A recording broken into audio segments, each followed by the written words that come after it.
Jaya Madhava Kunja Bihari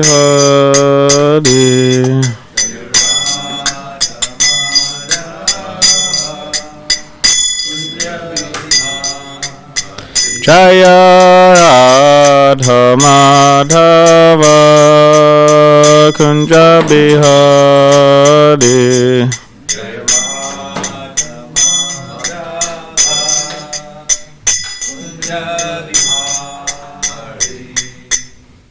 Gopi Janna Vallabha Girivara Dari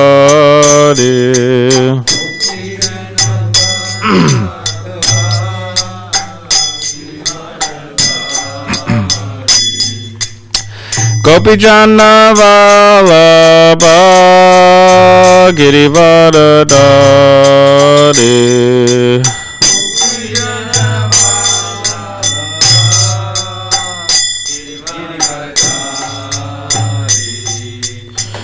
Yashodanandana Brajajana Ranjana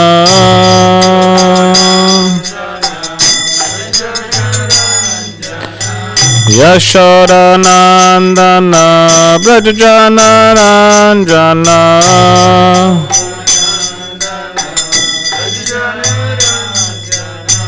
Yamuna Tira Vanachari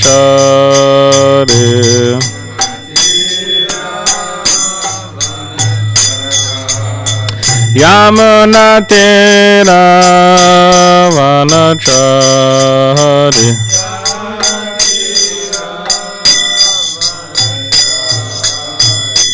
Jaya Radha Madhava Kunja Bihari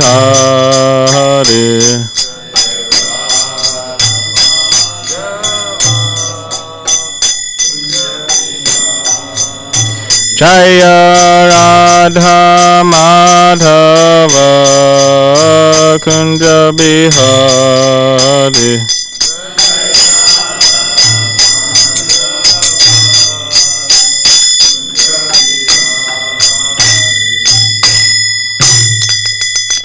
Jayam Vishnupad Paramahamsa Parivrajacharya Ashtotara Shatashi Shrimad His Divine Grace A.C. Bhaktivedanta Swami Prabhupada Ki Jai Jayam Vishnupad Paramahamsa Parivrajacharya Ashtotara Shatashi Shrimad His Divine Grace Srila Bhakti Siddhanta Saraswati Thakur Prabhupada Ki Jai Grantaraj Srimad Bhagavatam Ki Jai All glories to the assembled devotees All glories to the assembled devotees All glories to the assembled devotees All glories to Shri Guru and Shri Gauranga All glories to Shri Prabhupada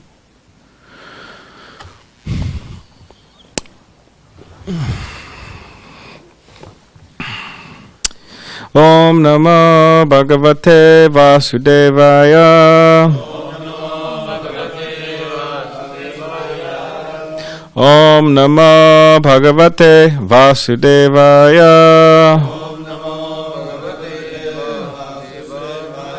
Om Namo Bhagavate Vasudevaya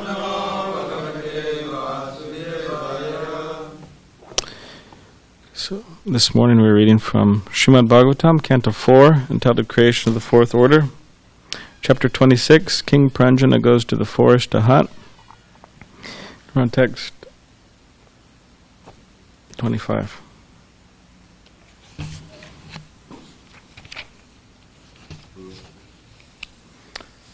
Glenn.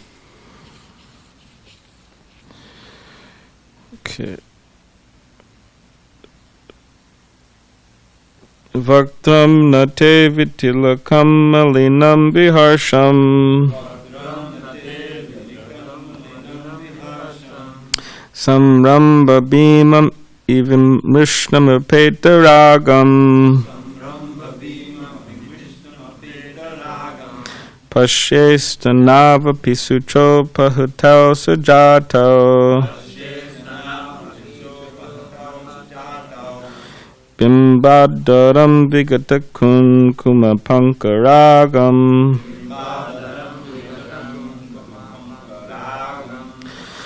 Vaktram nate vitalakam malinam viharsham Samramba bhimam avimrishtam apetaragam. Pashestanava pisuchopahatau sajato.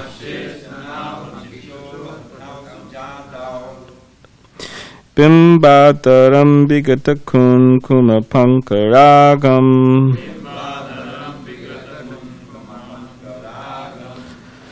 Vaktram nate vitalakam malinam viharsham.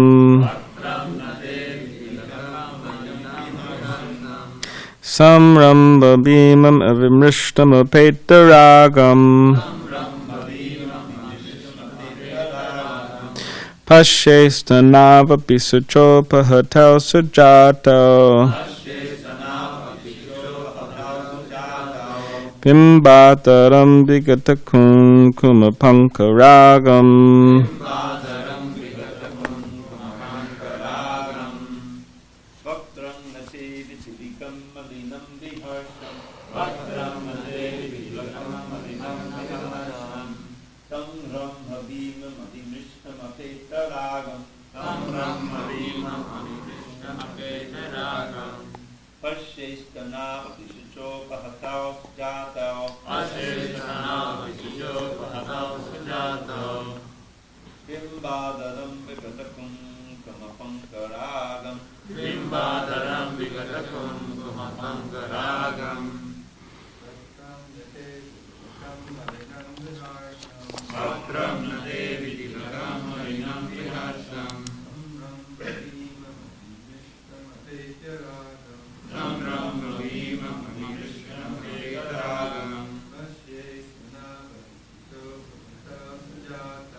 Vaktram, face.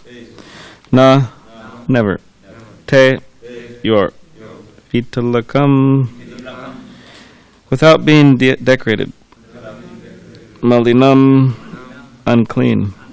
Viharsham, morose. Samramba, with anger. Bhimam, dangerous. Avimrishtam, without luster. Petaragam, without affection. Pashe, I have seen. Stanau, your breasts. Api, also. Shucha upahatau, wet because of your tears. Sujatau, so nice. Bimba adaram, red lips. Vigata, without. Kunkuma panka, saffron. Ragam, color. Translation. My dear wife, until this day I have never seen your face without tilak decorations, nor have I seen you so morose and without luster or affection. Nor have I seen your two nice breasts wet with tears from your eyes. Nor have I ever before seen your lips, which are ordinarily as red as the bimba fruit, without their reddish hue. Purport. Every woman looks very beautiful when decorated with tilak in vermilion. A woman generally becomes very attractive when her lips are colored with reddish saffron or vermilion. But when one's consciousness and intelligence are without any brilliant thoughts about Krishna, they become morose and lusterless.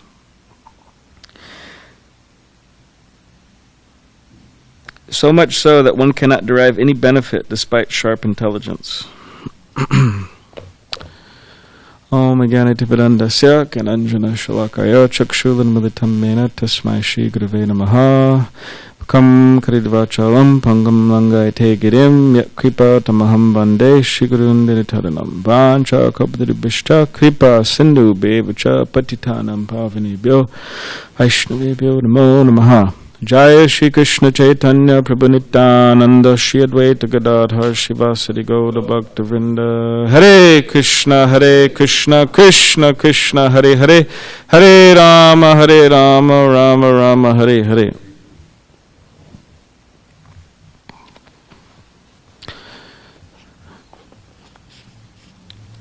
Translation again. My dear wife, until this day I have never seen your face without tilak decorations, nor have I seen you so morose and without luster or affection. Nor have I seen your two nice breasts wet with tears from your eyes. Nor have I ever before seen your lips, which are ordinarily as red as the bimba fruit, without their reddish hue. Chanakya Pandit has a particular quote, and the quote is, a handsome man, of course we're talking about there's this verse about a woman here, but a handsome man without good qualities is just like a flower without any scent, scentless flower. Now what do you think about, what is that, what's the explanation of that, Mr. Alex? Can you say? In the mic, Bhakta Mike and Bhakta Alex will serve together.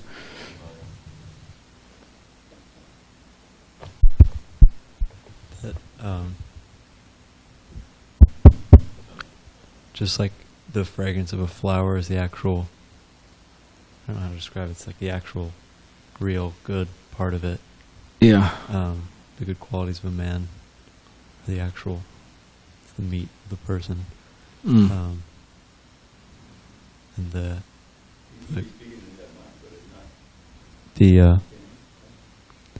think he wants you to speak louder. So, okay, I'll just repeat myself. So, just like the scent of a flower is the actual real, so like good, essence. The essence, the good part of the flower. The good qualities of a man. Yeah, the essence, the actual. I'm not sure how to describe it. There's probably a word for it, but yeah, the actual good part, the valuable part. Most important. Most important, yes, the valuable part. Yeah, most valuable aspect of a man. All right. Yeah. So, just so just to, you could say, for someone to be, yeah. I mean, when like for example, within the Hare Krishna movement, you go to any temple, and they're going to offer flowers to the deities. And we have managed to continue our garland making, and because there was, when this whole COVID thing happened, they actually sent something out and said, oh, if you can't manage to, make garlands, then whatever, reduce it to a certain degree, or, something like that. Which, luckily, we didn't do that. We made, we're continuing our garland service. But whatever temple you go to Hong Kong, you go to Mayapur, you go to Australia, New Zealand, wherever you go, where there's a temple and where there's deities, there's going to be artis going on. And part of the ceremony of an arti is to offer flowers to Krishna. And then part of that is to distribute them to the devotees as prasad, so devotees could, smell the fragrance of the flowers. Now, if you go around with a flower and here you go, Prabhu, here's a flower, and there's no fragrance, it's kind of like you're trying to get the fragrance. Hey, where's the fragrance? And sometimes, like literally, there is practically speaking, zero fragrance. Yeah. As Vijay Prabhu makes a point, it says as defense, the Nectar Devotion said one should offer flowers that have nice, beautiful scents, pleasing scents to the deities. And luckily, we have our Bhajanarayan Swami and Mukunda Charana Prabhu, and now we have Alex on board. They're taking care of the property here, the garden, and we do. We have our plumerias, and we have some jasmine, and so many different flowers, roses. So, Vaisheshika Prabhu, for example, in Mountain View, he has told the devotees there, we're not ordering scentless flowers. We cannot offer scentless flowers to the deities. So he has this whole program and policy, which when I went up there, it's every arti they offer this nice, they had a lot of gardenias, these white, very fragrant flowers. So similarly, when one interacts with, the man may be very good looking or handsome, or the woman may be very beautiful, but upon interacting with that person, there has to be a lot more than that. In other words, they have to have good qualities, or else it's just as I think Vijay Prabhu was making the point of the day, he was saying, at some time initially that may be a attracting force, their external beauty, but then upon spending time with them, if they just don't have any good qualities, eventually just okay, I'm out of here. I don't want anything to do with this person. Get as far away from this person as possible. So here it's mentioning this idea of intelligence. When one's conscious intelligence or without brilliant thoughts about Krishna, they become morose and lusterless. So much so that one cannot derive any benefit despite sharp intelligence. Sharp material intelligence. So,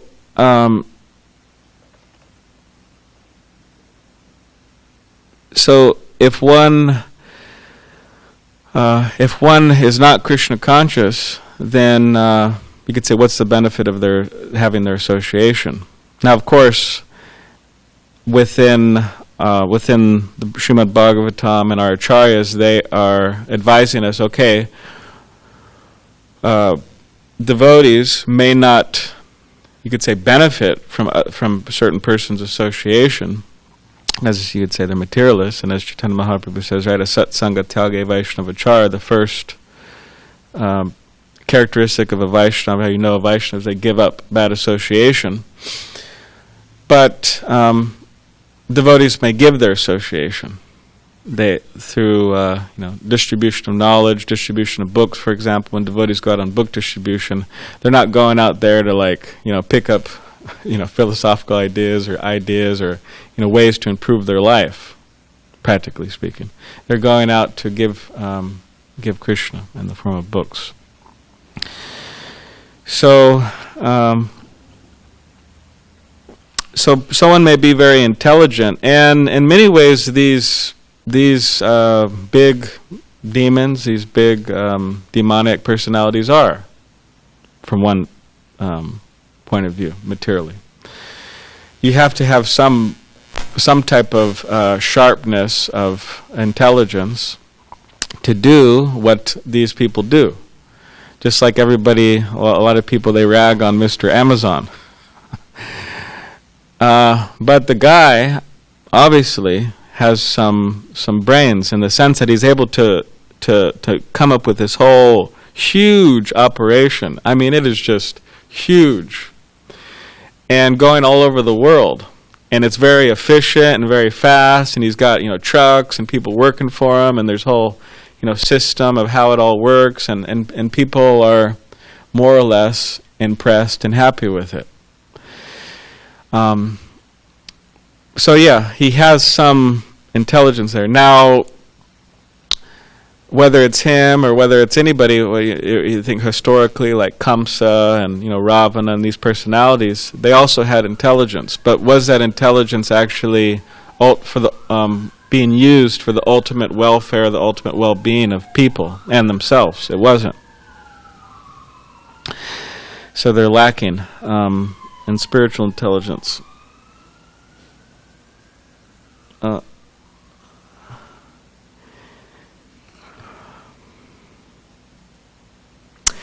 In other words, they're using their intelligence to largely to exploit people, to exploit the resources of material nature. Srila Prabhupada says that's what it means to be in Maya. They're intelligent, but they're in Maya, and they're trying to exploit the resources of material energy.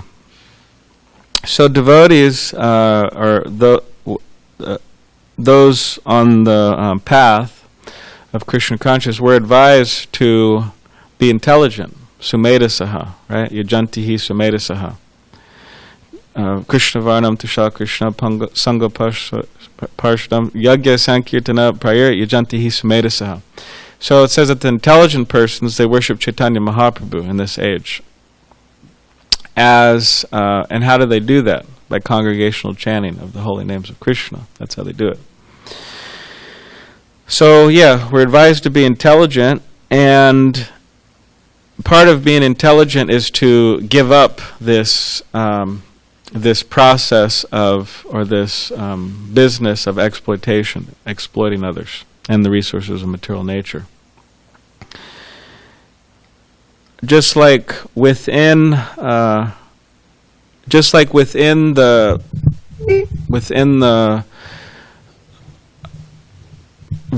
vision of a devotee, or the vision of a advanced devotee, or a pure devotee, they're able to, you could say, appreciate the beauty of this world without getting entangled in it.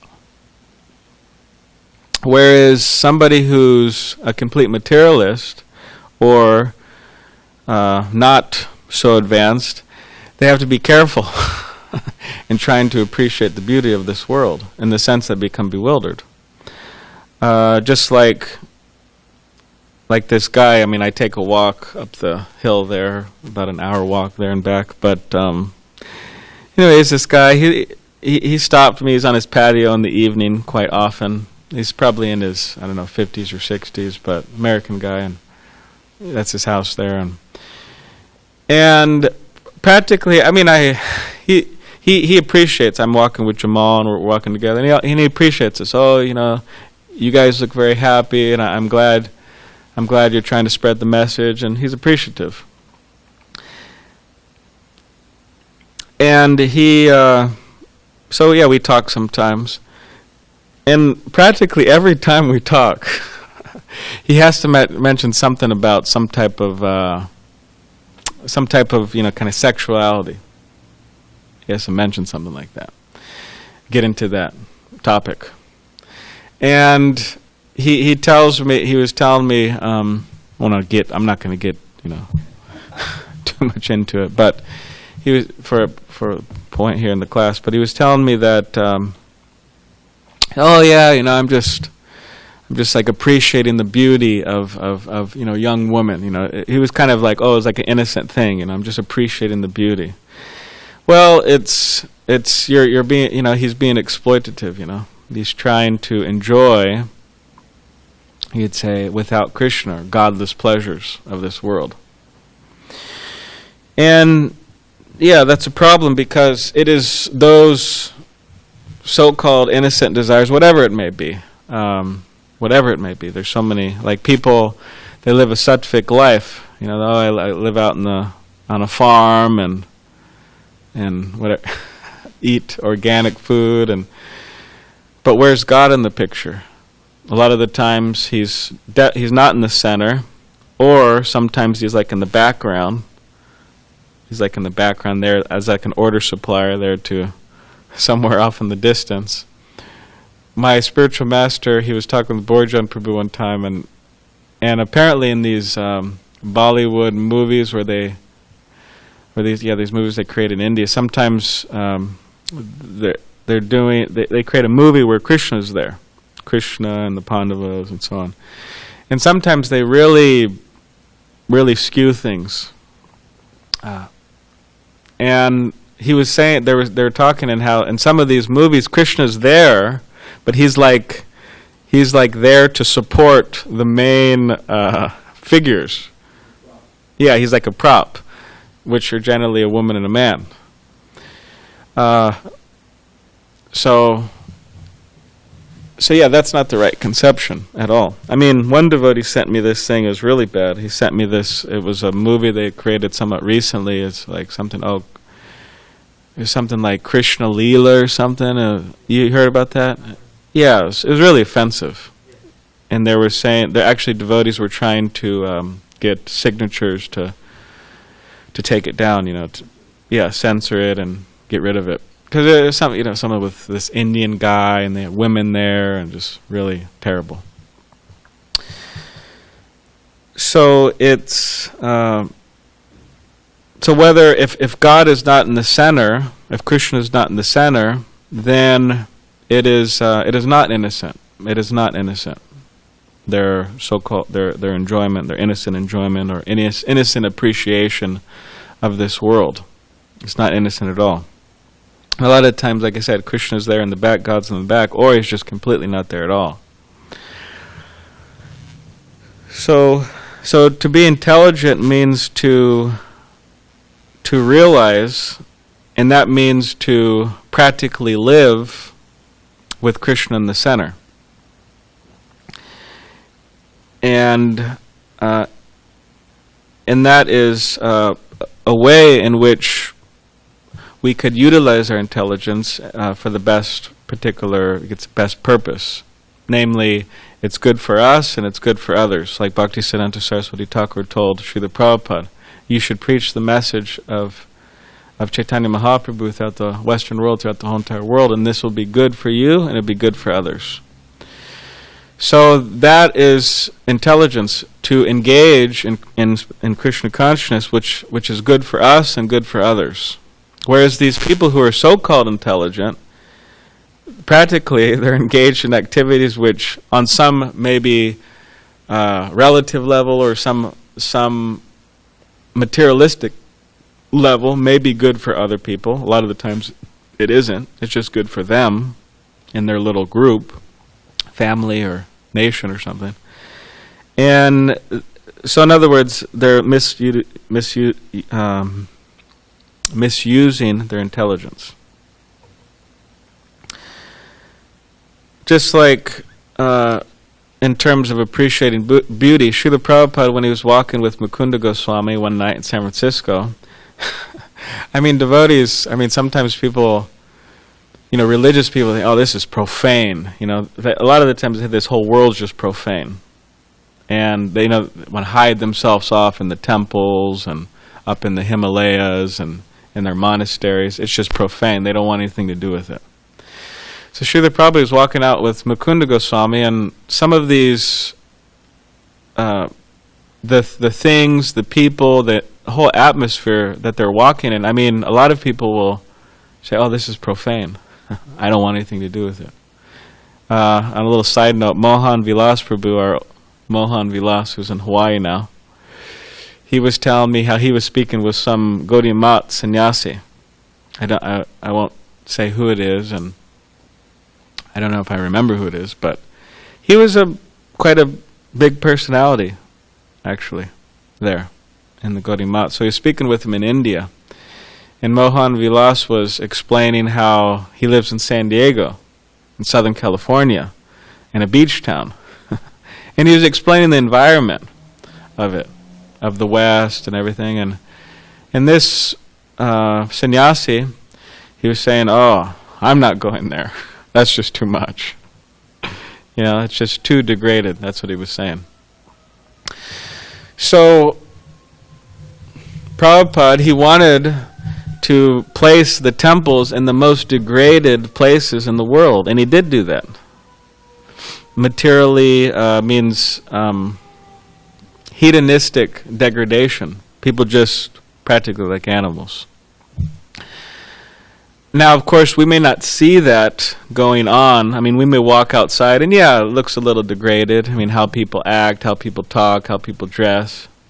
But to enter into these people's consciousness and to see what they're thinking, and to enter into their life and see what they're doing, it is really just really bad, really terrible. I mean, we could get some idea. They have studies, they have, about the modern culture and this and that, but we don't even go into the details. The level of degradation. So Prabhupada wanted to put the temples, and he did put the temples in these most degraded places. And that is the mercy of the Acharya, that is the mercy of Srila Prabhupada, that is the mercy of Gaudiya. And those of us living in such places as this, the capitals of Kali, they are able to, you could say, get special mercy, the special mercy of Chaitanya Mahaprabhu, Lord Nityananda, by trying to extend themselves to these people, which is the whole point of why the temple's here, or else we'd pack up and go somewhere else. So when Prabhupada was walking through this San Francisco scene, it was very degraded. The smell of, now of course a lot of people say, well, what's degraded about that? But the smell of ganja, the smell of marijuana, people out on the streets, women, Prabhupada never saw that. Women dressed like they dress in America. Prabhupada never saw that. Especially in his day. I mean, he's coming from a time where it says his mother would be carried in a palanquin.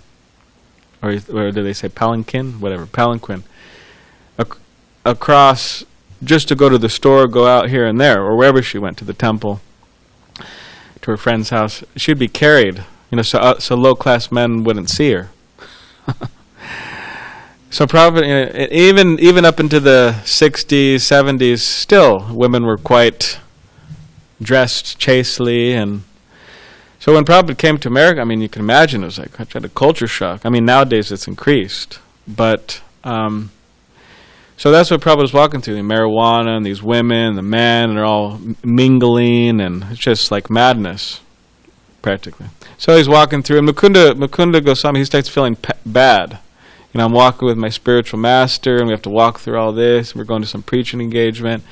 So he was trying to lighten up the mood a little bit, and then he told Prabhupada, he said, "Oh, Prabhupada, it's a beautiful night, right?"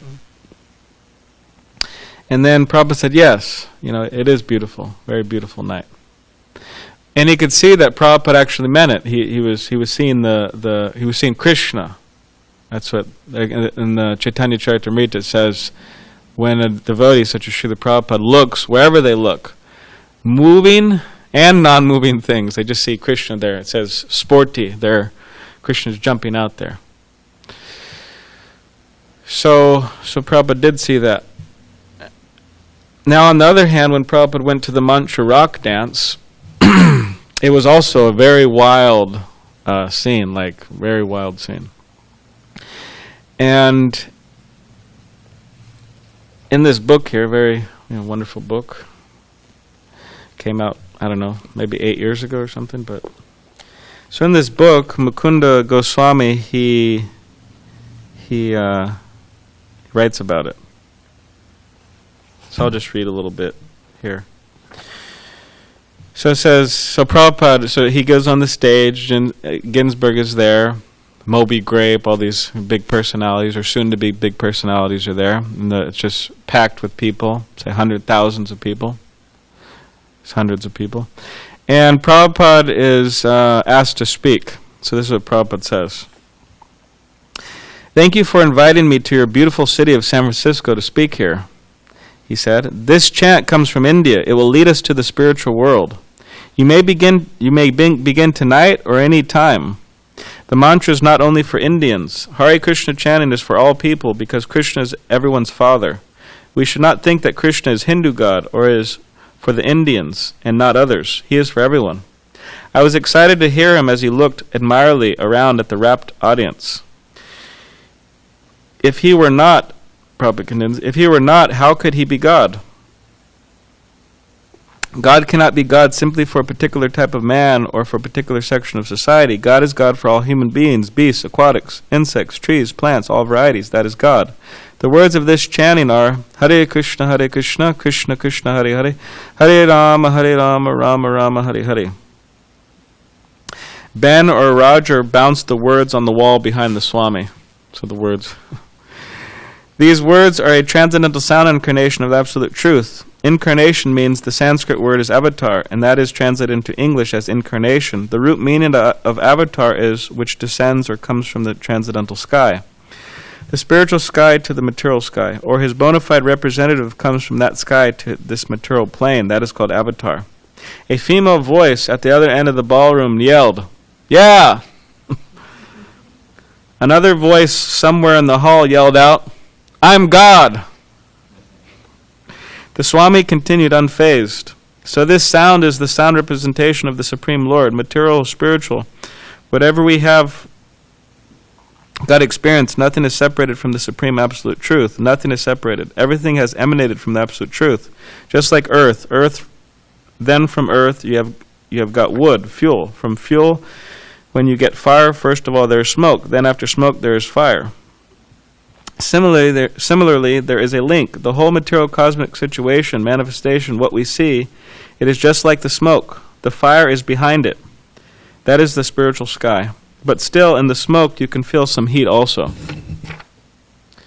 So similarly, the sound vibration of the spiritual world is here, so that even in this material world, when there is a scarcity of that spiritual fire, we can appreciate, we can feel the warmth of that fire. So I wish to thank Mr. Ginsberg and all of you for participating. Now Mr. Ginsberg will chant. Thank you very much. They spelled it that way. Mukunda Goswami, yeah. So I guess Prabhupada pronounced it that way. But he goes on to spell it with a G, but just when Prabhupada says it, he spells it, yeah. So yeah, it continues, and they have a rip-roaring kirtan. The whole audience is going wild, and Prabhupada gets up and he's chanting and dancing, and the devotees are starting to get worried because Prabhupada's age. So eventually they stop. And so then when Prabhupada's leaving, he leaves with a few of the devotees, and when he's walking out, he's leaving, he's saying, "Okay, we must leave now. This is no place for a brahmachari." So, and you could just imagine the scene. And as they're leaving, Mukunda Goswami writes that he sees one of the devotees who actually stays behind, one of Prabhupada's disciples. And actually, it was like Prabhupada's servant who came with him from New York. So he stays behind. And then while he's leaving, he sees this devotee dancing with some young girl, there, dancing there. So, and Mukunda Goswami writes later in this chapter that the next day, this devotee goes to Prabhupada and he says, "Oh, Prabhupada, I met this girl and we're thinking about going back to New York." And he leaves, goes back to New York. So,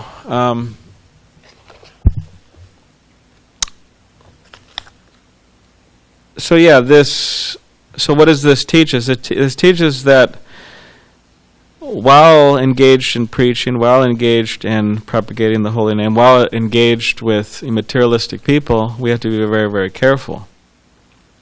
Because, Prabhupada, whether we take it as him saying out of humility that, okay, no place for brahmachari, we better go, and he's considered himself a brahmachari, which Prabhupada would actually say sometimes, "Oh, I'm a brahmachari." Like, for example, about paneer, Devamrita Swami told me this, but he said, he heard Prabhupada say one time, "Oh, I only have paneer once a week."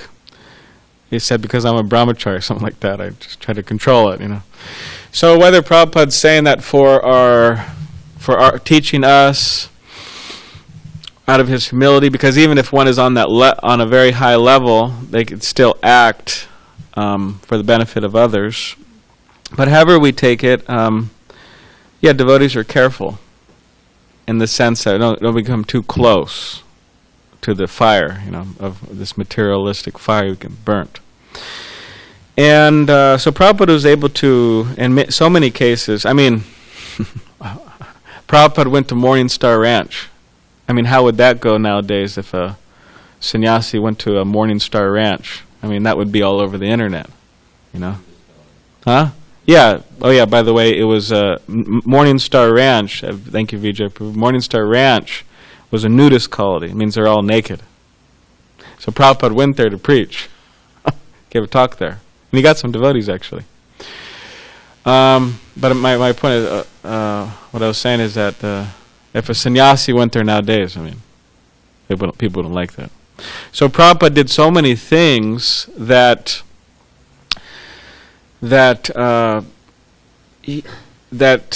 can't be imitated.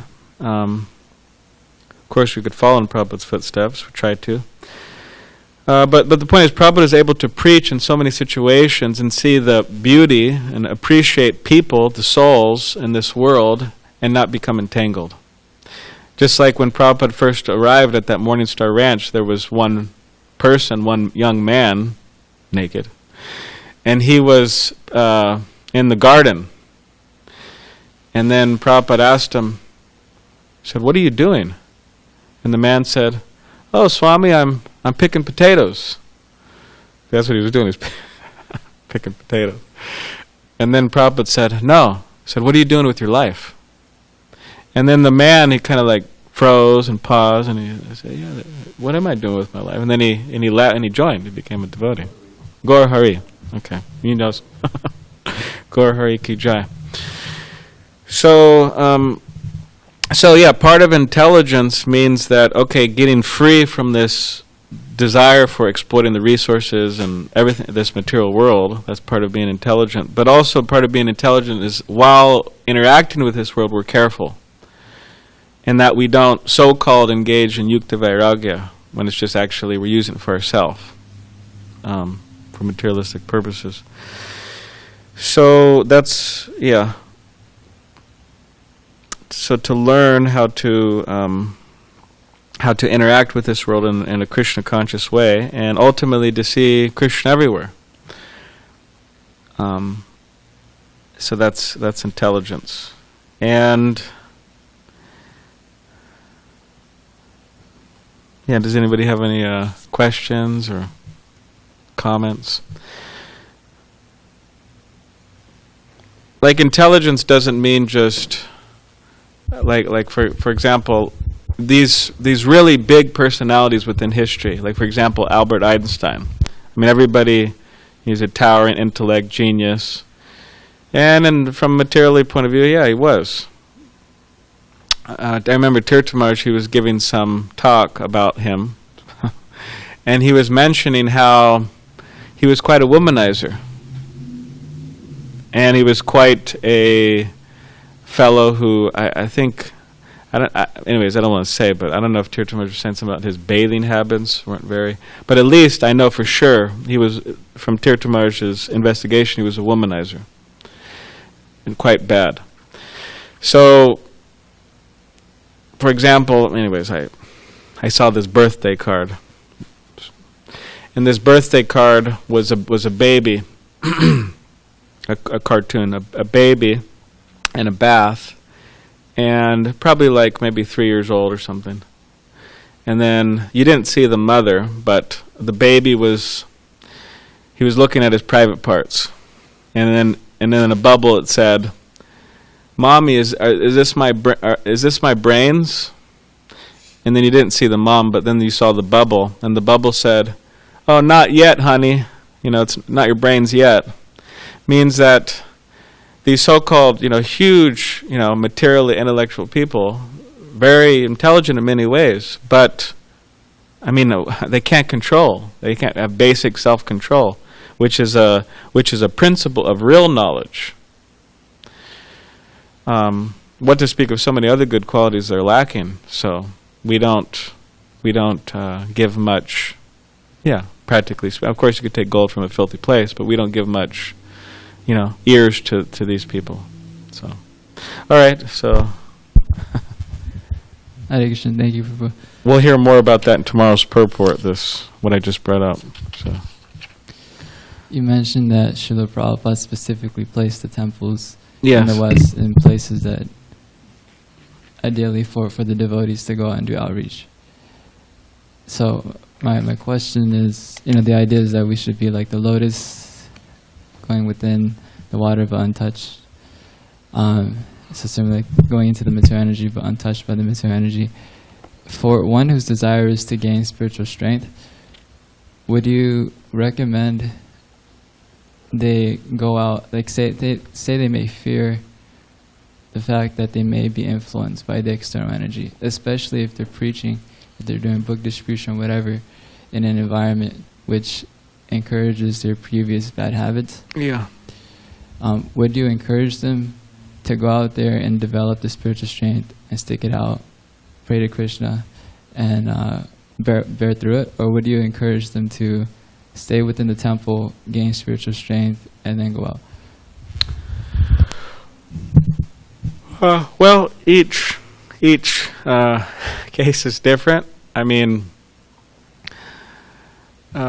each devotee is different. So, sometimes, a lot of the time, I remember this devotee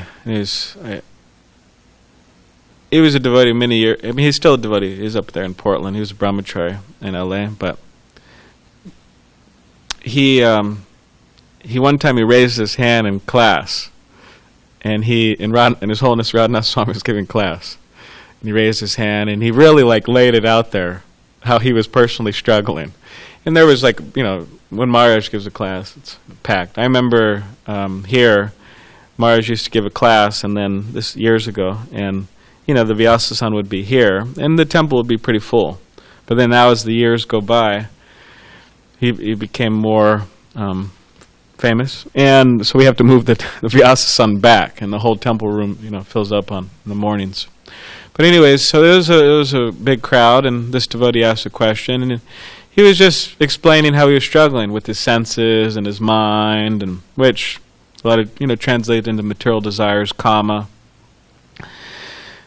headed by sex desire, but so many other desires. And he was explaining, and then Maharaj said, "Dr. Joe, you're not alone." So he's saying that, we appreciate you saying that and putting that out there, but you're not alone in the sense that throughout time, throughout history, throughout so many devotees joining, devotees sometimes struggle with things. So that's the beauty of association, though. Like in the morning program, we associate with each other, we develop strength, or whatever it is, some type of associate. We serve together, we read together, we chant together, we reveal our mind, we engage in these 6 loving exchanges, and in this way, these desires are expunged. They're gone, eventually, gradually. Like there's a verse like that. It's really wonderful verse, but developing the friendship with one each other, relishing Krishna consciousness, eventually desires for sense gratification, or... Yeah. Do you think you could say that one? In the verse? The mic? It's a really great verse. Yeah, I think it's in the Yogendras, one of them. Paraspadano katadam pavanam bhagavad-yasha mitorati mitostustir nivrita mitadatmana. When devotees get together, it's paraspada. It comes in the Gita also. They get together and they glorify Krishna. Pavanam bhagavad-yasha. They're glorifying the fame of Krishna, and that's pavanam, it's purifying. And the result is mitorati. They develop friendship, attraction for each other. Matastushtir, and satisfaction, and mutually nourish each other's detachment from Maya. Yeah. So they get together here and chant about Krishna, they develop friendship with each other, and through that friendship and the relishing of Krishna consciousness, they're able to support each other and become more and more detached from Maya. So in terms of... So that's very important in Krishna consciousness, to have friends and to have associates and to relish Krishna consciousness together in the association of devotees. That will give us strength. Whereas Rajendraనంద Prabhu was making the point the other day, he was saying how one stick, break very easily. But you have many sticks, it's more difficult. So Maya, material energy, we have the soul, the living entity has no chance. practically. She'd just break us right in half. Well, when we're alone. But in the association of devotees, we have that strength. So now in terms of devotees going on book distribution or Harinam and this and that, and maybe going into atmospheres where it might inspire certain desires or something. Each case is different. I mean, if somebody like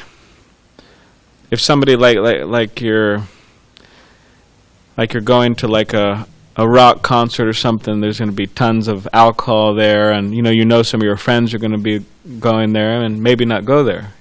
We could say not go there. You go somewhere else to distribute books. But yeah, a person has to be honest. I mean, if they're going out and they're completely being just whipped around by the modes of material nature and completely bewildered, and they're just losing their Krishna consciousness, then yeah, maybe they should engage in some other services to get more strength. Just like Prabhupada said, that he was asked about devotees falling down on Sankirtan, and Prabhupada said devotees don't fall down on Sankirtan. Yeah, if they're on Sankirtan. If they're not on Sankirtan, then yeah. I mean, you're on Harinam or something, you're going past the bar. If you're on Harinam, if you're experiencing the bliss of Harinam, that bar that you used to go to, possibly, because devotees have that experience. The bar you used to go to, doesn't matter. If your friends are even telling you, come on in, it doesn't matter. But if you're not on Harinam, if you're on Harinam, but externally on Harinam, but not internally on Harinam, that bar, might look quite attractive. People going to the bars. So, anyway, sorry for, yeah, so. Any other addition or?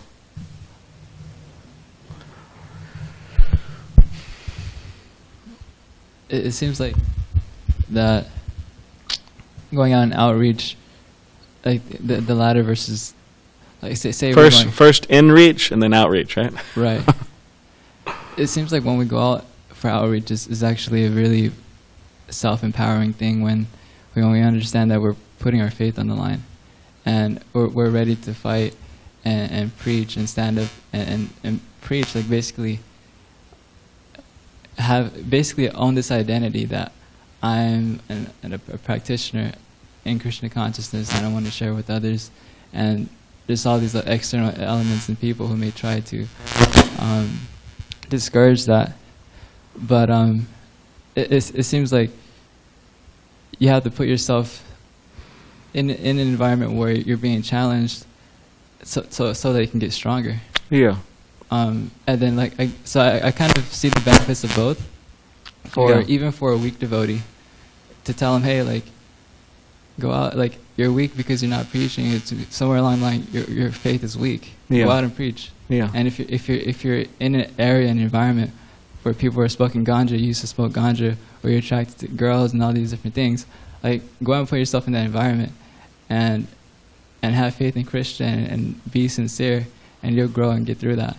It seems like if you want to break through in a certain regard, you have to kind of put yourself in that environment.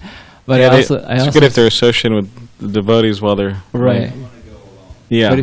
But if you're weak, but I can see the other side of what you're saying. If they are weak, they will be influenced by the environment. And, yeah. And like you mentioned, much rock bands, devotees leaving and stuff like that. Yeah. So. I mean, that's why Prabhupada said what is it? Inoculation. Yeah. When there's a disease going on, you have inoculation, so that when you may go out and associate with certain people with that disease, you don't get it.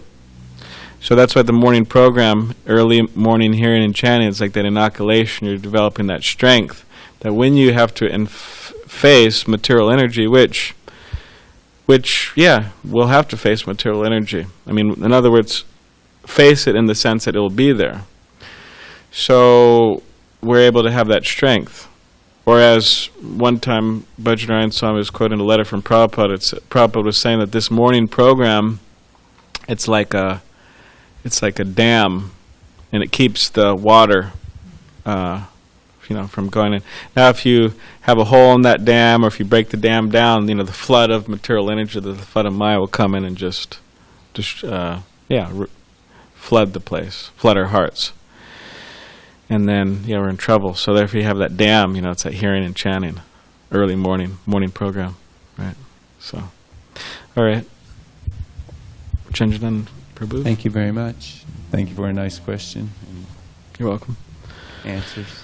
Thought comes to mind, if you think that there's going to come a time, at least I can speak personally, and there's many like me, like Radhanath Swami said, you're not alone. If you think that you come to a utopia state where these desires don't come to mind, it's the long way up the ladder of bhakti before that's a reality. Yeah. It's what you do when that desire pops up in your mind that's everything. Like, it's amazing. I can see my mind sometimes. I'll have the most wonderful Krishna conscious morning program with you Prabhus, and then I'm driving down the road and all of a sudden Maya throws some, person walking by, and it's just like, and immediately, so what do I do? So two things, and I'm not going to say the first thing because I like this one better. But Jananivas Prabhu, quoting Bhaktivinoda Thakur, says, if you'll remember your spiritual master and specifically call out his name, and ideally call out his name loudly, Maya cannot stay. You'll be protected. Yeah. Which leads to the next point, that this process of Krishna consciousness isn't simply our endeavor, becoming tough, becoming strong, doing our best like that. That's just part of the formula. The other part is that we are begging for strength and we're begging for protection. It descends by the mercy of the spiritual master, the Vaishnavas, and the Lord. So if we think that we can just do our nirjan and just do our service and this and that, and not somehow or other inculcate the missionary spirit that is the essence of ISKCON and Srila Prabhupada's teachings, we might be deluding ourselves, because the mercy comes down most wonderfully when you are sacrificing and letting yourself be an instrument, even though there is difficulty and challenges, but allowing yourself to be an instrument in the hands of the spiritual master to share Krishna consciousness with others. Yeah. Yeah, there's in the Nectar of Instruction, Vacho Vegam, Manaso Kroda Vegam, Jiva Vegam, Adarapasta Vegam, Etan Vegam, Yobishaheta Dira, Sarvam, Abhimam Prativim Shishya. Says that, okay, one who could control, one who could tolerate the urges of the tongue, belly, genitals, mind, anger, speech, they can become a guru and have disciples all over the world. So he uses the word tolerate and say that, one who's, it's non-existent. It's like, it says tolerate, one who can tolerate. So there's the senses, and they have mind and all that, have their ways, But one who could tolerate, by engaging all of these different senses and mind and so on in the service of Krishna, as far as possible, fully. Yeah, so by controlling this, and they're able to have, they're considered to be guru. So that's there. And yeah, this nice point, like you mentioned about calling out to the spiritual master. My spiritual master, he was in Juhu, and Mr. Nar was there, and he was really trying to disrupt everything. And I mean, he was actually very nasty man, violent and threatening devotees, their lives actually. Yeah, demon. So, and one particular time, and many of the devotees are quite intimidated from him. He's quite a powerful man, so they're intimidated in many ways. Young devotees.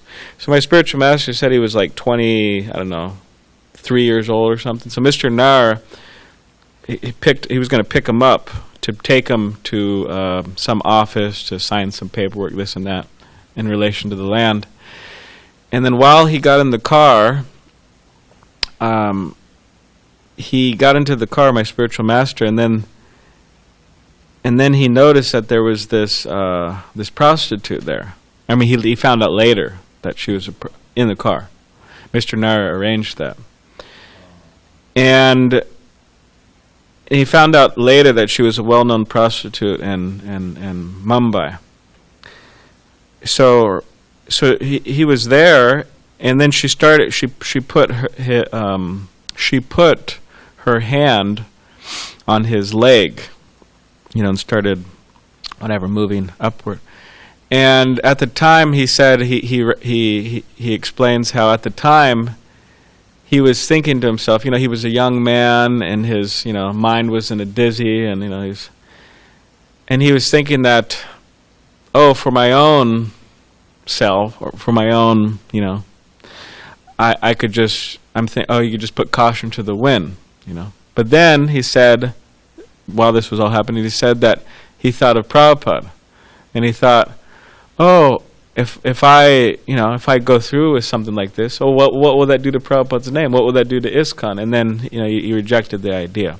So he was saying how he understood that he actually, like, by Prabhupada's mercy, by Prabhupada's grace, Prabhupada drew out so much love for him, for Prabhupada, from his disciples, that they were, for their own self, they're willing to do so many things, but for Prabhupada, they didn't want to do certain things. They wanted to please Prabhupada.